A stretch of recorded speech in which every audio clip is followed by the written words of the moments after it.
Assalamualaikum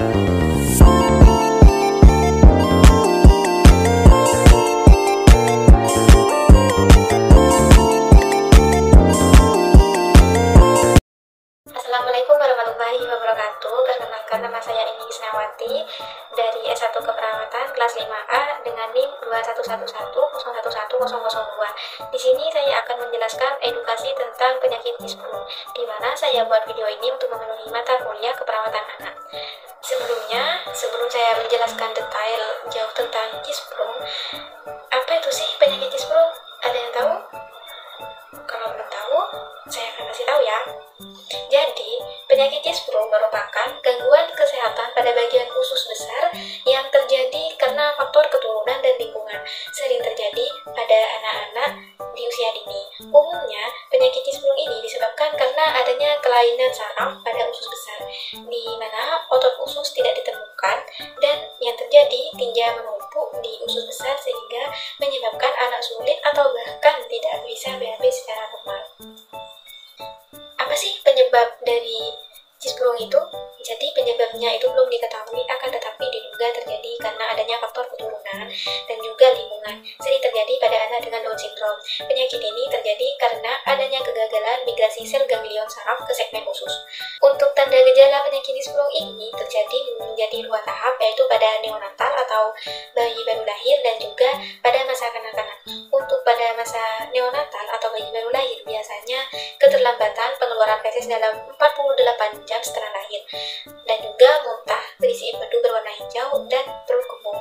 Pada masa kanak-kanak biasanya ditandai dengan sembelit yang berlangsung lama, malnutrisi atau gizi buruk, dan juga perut membuncit. Dan juga jika dilakukan pemeriksaan colok lumur, maka feses biasanya menyemprot keluar dengan bau feses yang busuk, dan juga BAB tidak teratur. Nah, apa saja sih pemeriksaan yang bisa dilakukan pada penyakit Kisprung ini?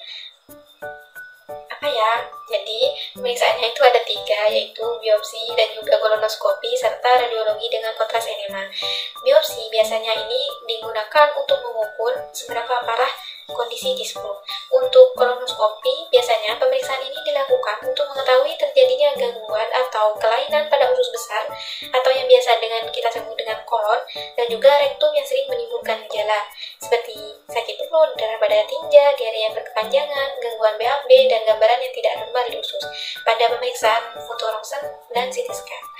Untuk kolonoskopi dengan kontras enema, faktanya belum ada pencegahan yang dilakukan untuk mencegah penyakit Kisprung. Namun, ibu jangan khawatir, ada beberapa penata laksanaan yang bisa dilakukan ketika anak mengalami kondisi Kisprung. Seperti yang pertama, prosedur penarikan usus, di mana dokter akan membuang bagian usus besar yang tidak memiliki saraf dan menarik usus yang sehat langsung menuju anus. Cara yang kedua yaitu ostomi. Prosedur ini berjalan dengan 2 tahap. Yang pertama, tindakan operasi untuk membuang usus yang tidak bersaraf dan mengarahkan usus yang sehat pada lubang baru di bagian perut untuk mengeluarkan feses. Yang kedua, tahap kedua yaitu setelah pasien stabil. Biasanya tahap kedua ini yaitu dengan menutup lubang di perut dan menyambungnya usus yang sehat dengan menuju anus.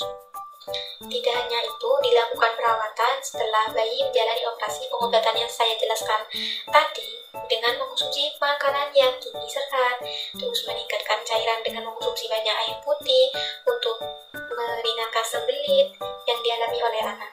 Sebaiknya ajak anak untuk banyak melakukan kegiatan fisik dan juga pengobatan untuk meringankan gejala dan memulihkan kesehatan anak. Sekian edukasi dari saya, kurang lebihnya mohon maaf. Wassalamualaikum warahmatullahi wabarakatuh. Happy for watching ya. Bye-bye.